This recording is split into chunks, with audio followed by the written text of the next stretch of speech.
Malawi Brief. Lawyer Alexius Kamangira wadzudzula atolankhani amene amavomera maudindo kuchokera ku chipani cholamula pambuyo pa zisankho. Iyeyu wati kutero ndi kulakwira malamulo a pa ntchito yawo. Lawyer akukamba izi komanso zina zambiri, tiyeni tikhale limodzi. Lero tilipo mawa palibe ifenso. Brian Banda watikumbutsa nyimbo imeneyi, wandikumbutsa nyimbo imeneyi, ndipo wayika nyimbo imeneyi ya Katolika pamaliro imene timayimba into practice.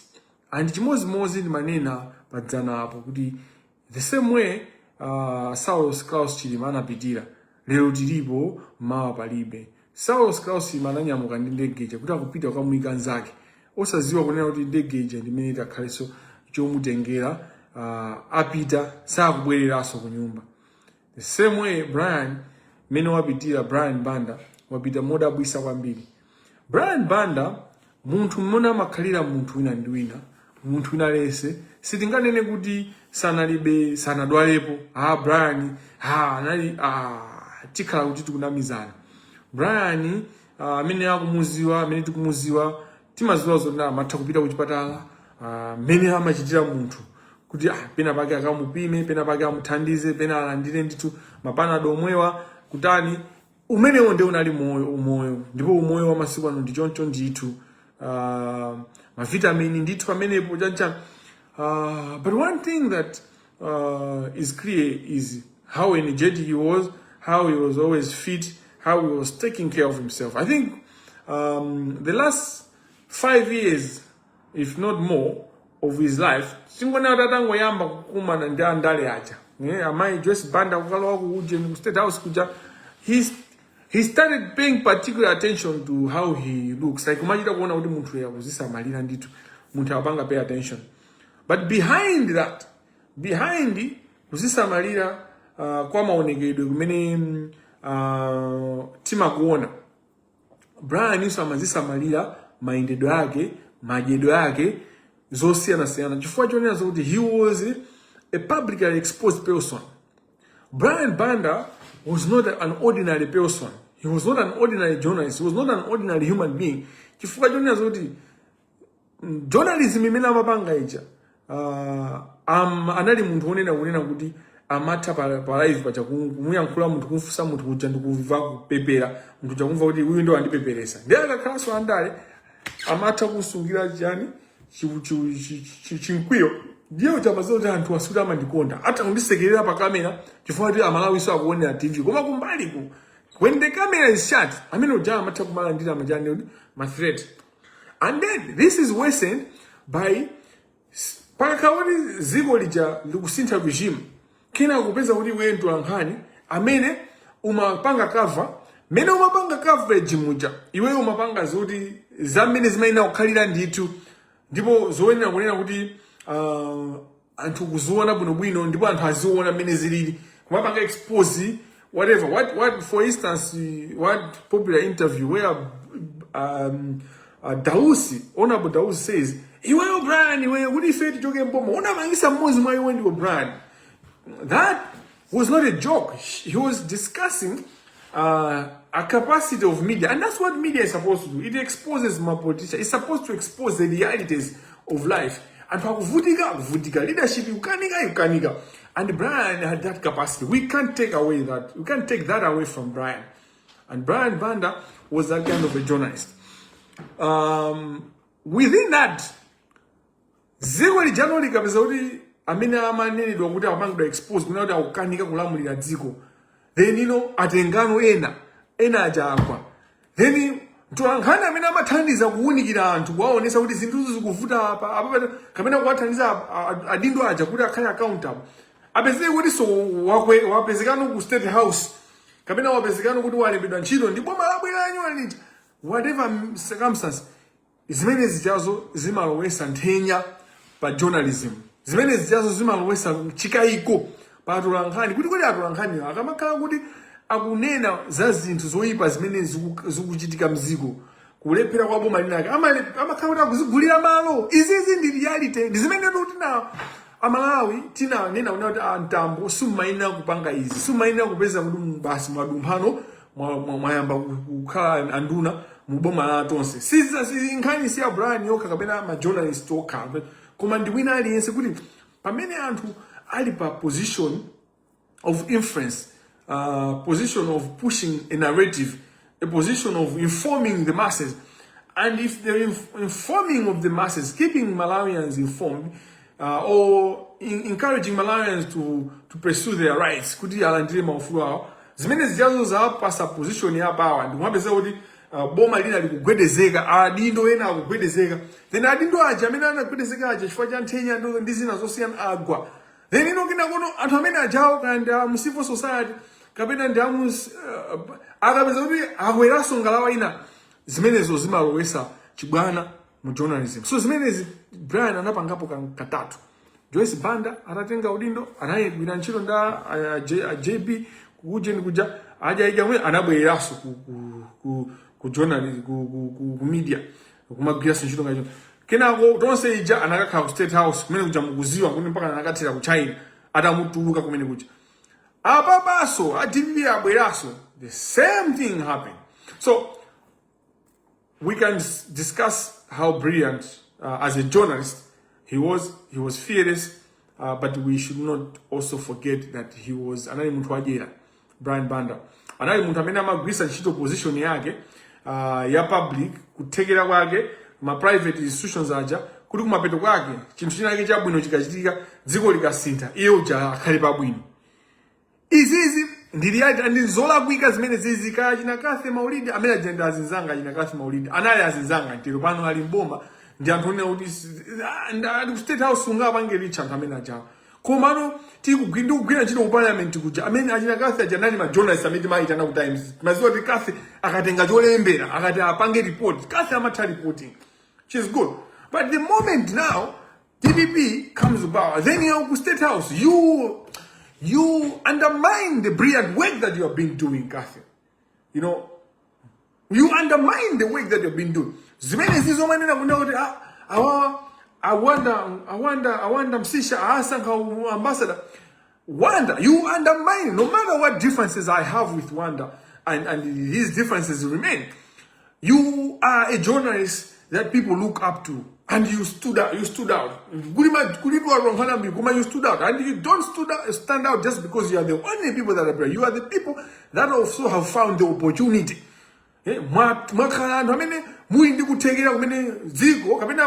Private sector yanu at times akupasani mwayi ndipo mwaonekera faguli anthu ambiri mbiri oziwa so ntchito amene sanaonekere chabe mwina so mmapondereza ndino. My point is the moment mukupanga play a certain role of enlightening the masses, then the masses are enlightened and then they change the system, they vote for another government, and the summer government that comes in your way, it undermines the work that you do. And that's the reality of life. Whether it was intended, whether many enlightened people, it was if good intended, the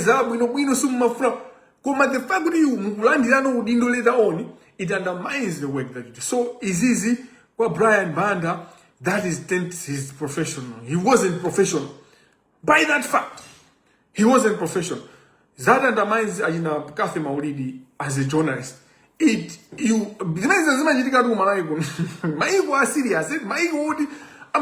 can't happen. Accountability. For accountability.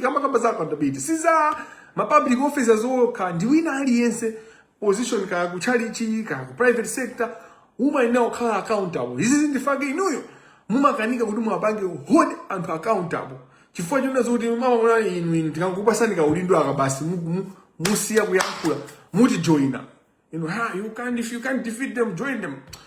Accountability is huge.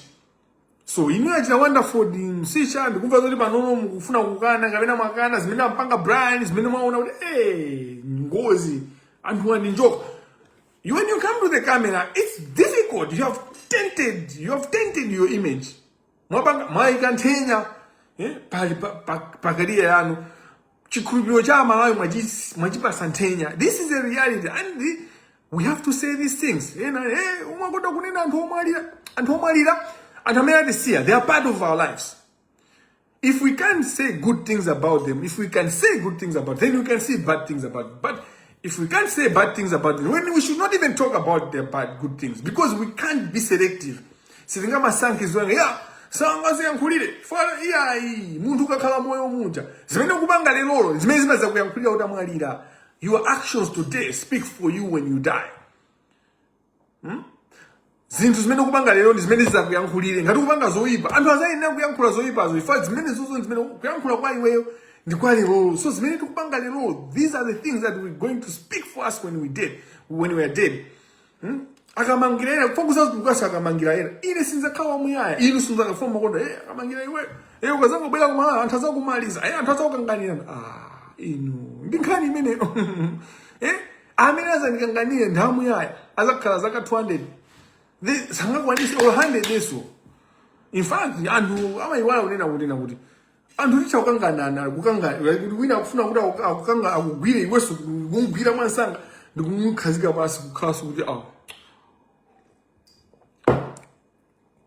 chimene mafuna kunena ndichonena kunena kuti is journalism, the spirit yomwe yabwera pakati pa ku times kwadyera kwachuluka koma even achina malekano ku Zodiac kuti anali ku Zodiac malekano malekano. You are journalists that the world, the country is celebrating malekano le 2 mina basi regime kusinda ukuthamangira wakagwira nje.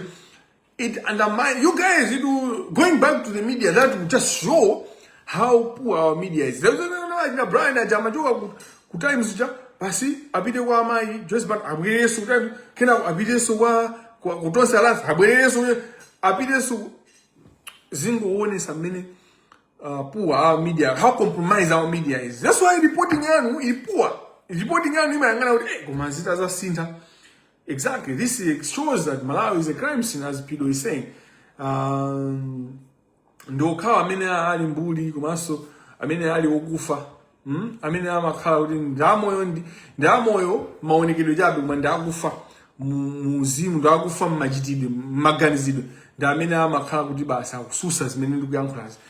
Thank you so much there. Point ina imene mafuna kunena kuti sitingamange ignore the circumstances of the death of Brian Banda. In a Brian Banda, sanali personal friend wanga kumanani munthu yankhula nainzanga kuti ndimatha yankhula. Anali wankulu kwa ine very old, but because of the nature of my work, because of being an advocate, Brian in matha yankhula naye. One thing I can testify to Brian, so uyu ndai wala dzina koma amene akupangisa exclusive panopa ku Times television, and is doing a good job so far. And I wala dzina koma ndizi maina so atatu amayankhula kunena kuti Brian anali munthu onena kuti ukamagwira naye ntchito ukamuponda ukayankhula china kapena zikakhala kuti simunamvane pena pake amabwera kuti kuyankhula kwake amene achimwene munga mene zalafika musuka. So amene kuti Brian akalakwisa samazibakira he had a way of speaking. Komanso even ukamulakwira Brian kapena ukamuyankhula chinthu kuntchito kuja kapena kuti ukamupanga criticize amabwera kuti achimwene basi amangoiro wesankhanija kuti he was panga diffuse an intense environment kuti mwina mufuna kuti ase iwe ucharge wina ali charge amaipanga diffuse ine ndachimwene anga ine achimwene anga mungati. I'll give an example to this.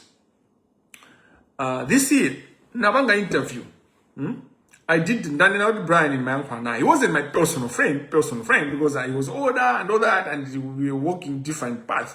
Come on, my uncle and I, Brian.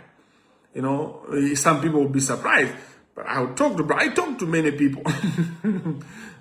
Some of you as Bamboano, amandimbira phone kuzata mwana wanga ukira ntchito yabwino mwana wanga iwe mulungu anakusankha kena kono ndione mwana wawo wabambo amene akundiyamikira akundipempherera akunditukwana pa Facebook mbuli iwe chakuti chawe wamisala iwe bambo ako I wish they had a son like me.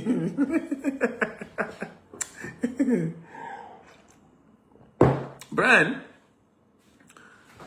ndinavanga interview by Times, I mean Balunta TV, and ndinazakamba za kusankhidwa kwa Brian.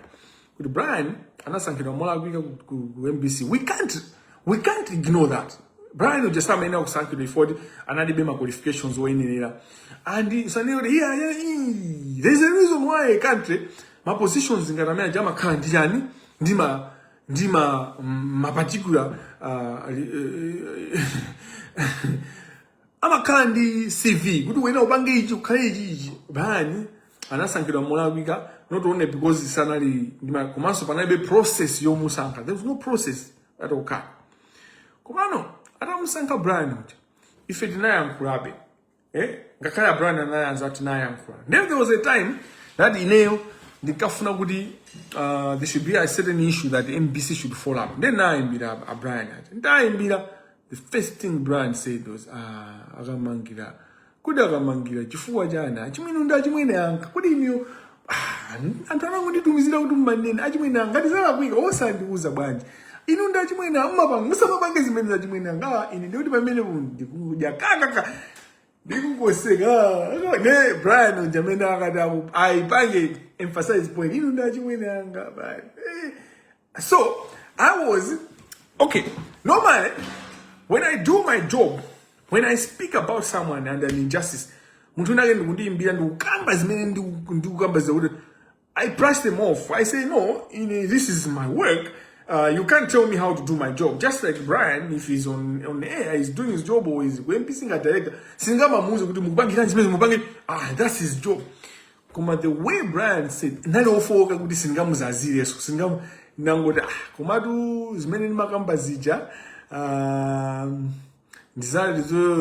ndimene muja kumanda kumvani ndakumvana achimwene ineso kuti achimwene ineso pamene poti pamene nazoti Brian nachimwene koma sikuti so Brian kuti anali serious kuti ndimaziwa kuti he had a capacity to he had a communicate that's why he was a communication expert. He knew how to communicate with people, in what environments, and how to get himself out, and how to probe, and how to...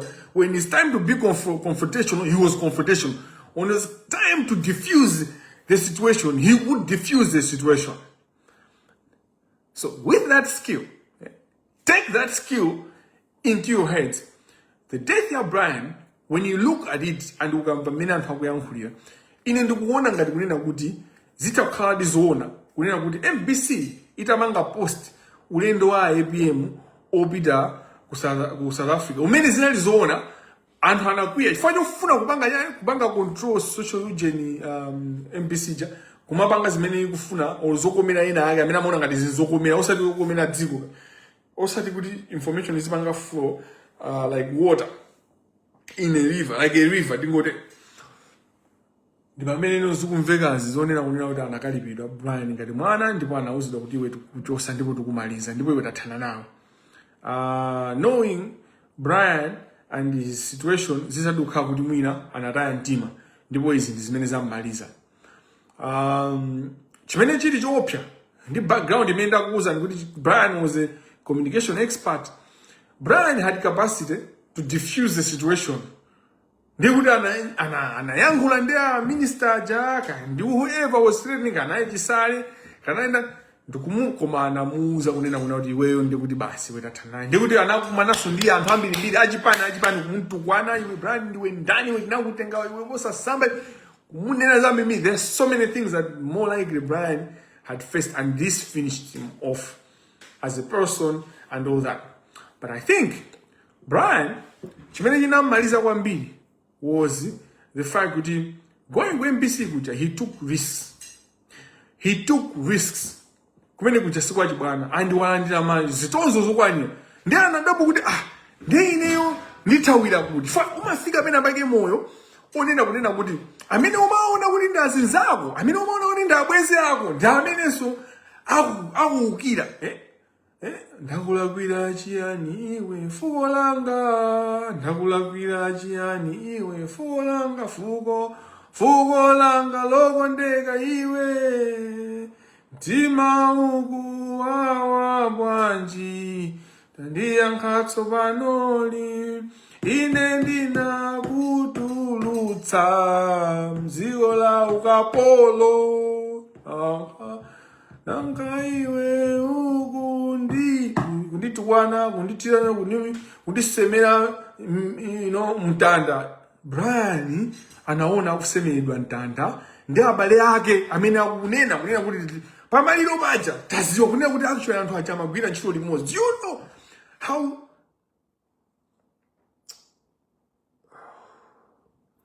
Do you know how crazy what the lady Zimai amene ali woyang'anira Zimai muchipani wayankhula afamu iwana kalira Malawi. Zimai amene amayang'anira Zimai chair lady wa DPP ananena kuti Brian tagwira naye ntchito kuyesesa kuti ife tilowe mboma, ndipo mmene talowa mboma amusankha ku MBC kuja sana adyerere amayi ajalo anayankhula kuti Brian anali wa DPP ndipo chilungamo chatuluka pamaliro and ife sitimaziwa zoti Brian anali wa DPP. Inu kapena mmaziwa kuti Brian amagwirira ntchito atati. This is traumatic. For me, it traumatizes me, it shocks me. And do not undermine the power of the cartel. Mamba, we know we are kunena Sungani. Mambo. And I follow Sungani, your comments. Very brilliant comments all the time. Keep it up. If it was good, and these people, they don't even hide it. Akuzani when you Brian Itapangana campaign what is their dad openly. Open defense and Times has a lot of things to say to us. And this is what I do at times. Because DBB Brian and wow, why how do they do diligence on their journalists? This is huge. But how it's not only about Brian. And it's not only about time. Zodiac. How do we look at this? Are they not on MCP? Zodiac? Will they go on MCP? And in a gospel kazako, let's have an honest conversation. And this is the time we need to bring the honors of this. And cartel has captured the media. I've been telling you. Cartel has captured the media. Do you know the time when Amamaya Brian we had two days of prayer? There's some things that he revealed. Of course, Brian didn't have to die. I believe so. We were praying. And the people remained Jamuli Wona, Marizatsa Giminaja, other way.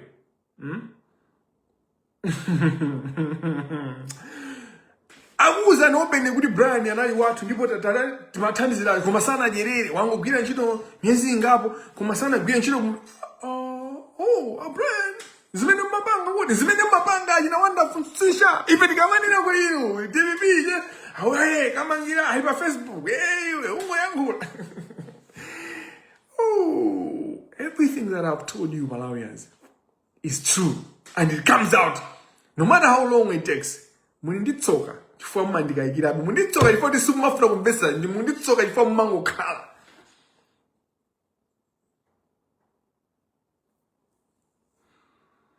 But everyone is being exposed. Mada Jingu, Akuzulula, I work with DPP, Didi Guloni from UTM. Akuzulula, you know, Kateo, Ikuzulula. That's the meaning of God. Chinsalu, Yesu Jada Marida, Chinsalu, Jaba Chankajisinaja, Shinanga Biga, wow. Because people didn't now see behind this curtain, Zimajikan. Kumbuyo kuseri kwa izizi zimena matuonesa zeni ndizakulizakuza chinsalu chakateo chikungambika ndipo zinsisi zikutuluka. Chinsalu chikungambika ndipo zinsisi ndipo zituluka zinsisi. Just pay attention. Kweli kamakambatu za ugonchanazi za kugona na amuna okaoka akazi okaoka. Ndizi zinsisi tuzimemukona ngati zimene ziyamba panga open ya anthu aja. Why is God allowing us to have these secrets and come?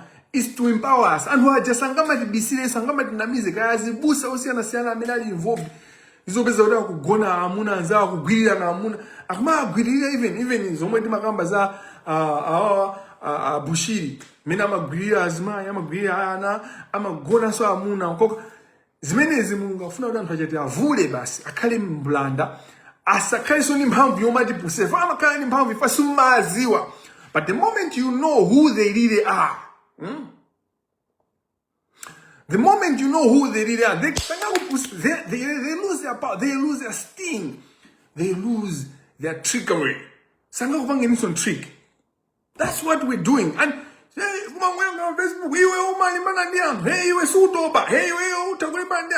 you know, this other ignorant woman, Cleo, you know, she said I'm autistic. She said, Alexis, you are number, you are autistic. I thought you are autistic. Like, okay, do you know what autistic is? They are not autistic. People don't understand why I would have passion to fight against corruption. Like, how can you not understand why I would have passion to fight corruption? Like, why not? What we should be asking is, how do people not have passion to fight corruption? That's what we should be asking. That's what's abnormal.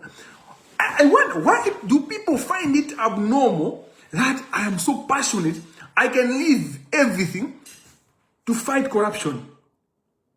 No, you tell me, why do people think it's abnormal or find it abnormal that I can leave everything, I can sacrifice everything, I can put the risk of my life, of my family, of the people I love, and the people that love me at risk just to fight corruption? How do you people find that abnormal? It is abnormal that you are okay with people stealing everything that is happening in your country, stealing everything that belongs to you. They're stealing you. God is the one who bed on Dipanga live this other day. Because it's not everything that I am an expert in. Kumachifuaja corruption ndwena nzipunzira zintu ngati mining number we punzira in 2024. I've got an expert that teaches me, but this expert does also not know everything. Ndwena sokhala ndi madan madoba ajala makano za background. Amanduza suda ase chikwenda jawo pano kuna mwera ndikumena anthu akutulusira God. Pano ndikuchenjeni mines achoncho tizakamba komano. When you listen to this, you see how ziko la tundi ziko lolemera kwa kulu zimene zijazo sizongokamba nkamwa kapena kuti zongolimbisana mtima.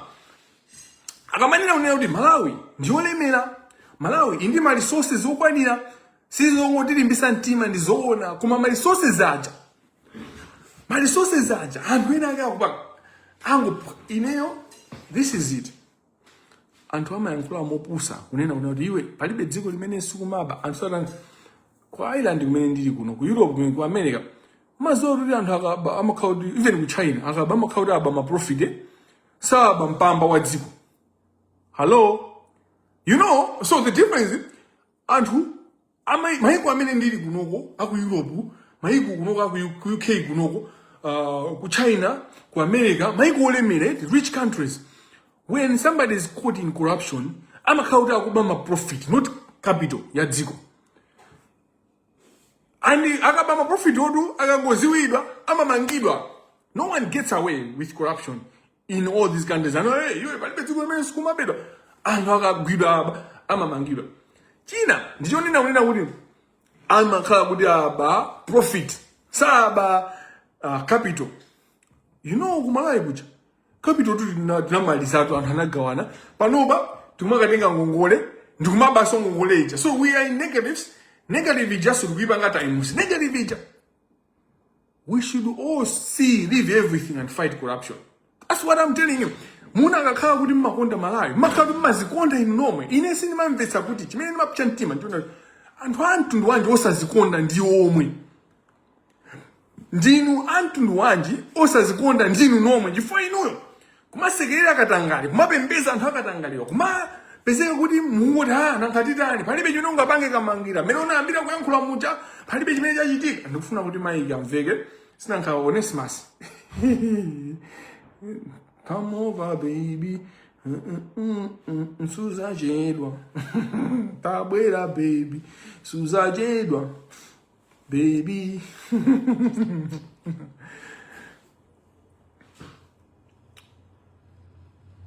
Katangale amene ali Malawi, it's abnormal for you people not to fight it. It is not me who is abnormal. inu ndamene muli abnormal kunena kuti you normalize the abnormality. Tukamba izi pa point imene mkulu wa azimayi oyang'anira azimayi ku DPP akunena mumveka bwino kunena kuti uyu Brian tamudandaula chifukwa chonena zonena kunena kuti sanadyerere wagwira ntchito waenda midzi kuthandizira Peter Mutharika kuti awine ndithu tipulumutse dzikoli. Akuti Brian ujatu wa DPP ndipo anali member wawo ndipo anathandiza kuamenyera campaign. At times mwamba zimene zizi people want to ignore this fact. So ndikunena kuti zimene zizi zikuyenera kugwedeza matumbo anu. Matumbo anu akuyenera awire, magazi anu akuyenera mukuyenera kukhala ndi high blood pressure, mukuyenera kukhala ndi high blood pressure. Mukuyenera kupsa mtima, mukuyenera kututumuka kuti Brian uja kuti kwambanga and who else amene avala zigoba kukhala ngati kuti akumenyera amalawi akuti akuyankhulira amalawi koma akuyankhulira zipani mu media. Then ndikunena kuti chilichonse chimene ndimakuwuzani ndimakhala choona. Everything that I tell you ayina Brian nakuwuzani hot current janayi unika imeja kuona kuti anthu watu nkhani zamanguzikamba pamwamba amangu lawisani ndikumati anthu olimba ndiwo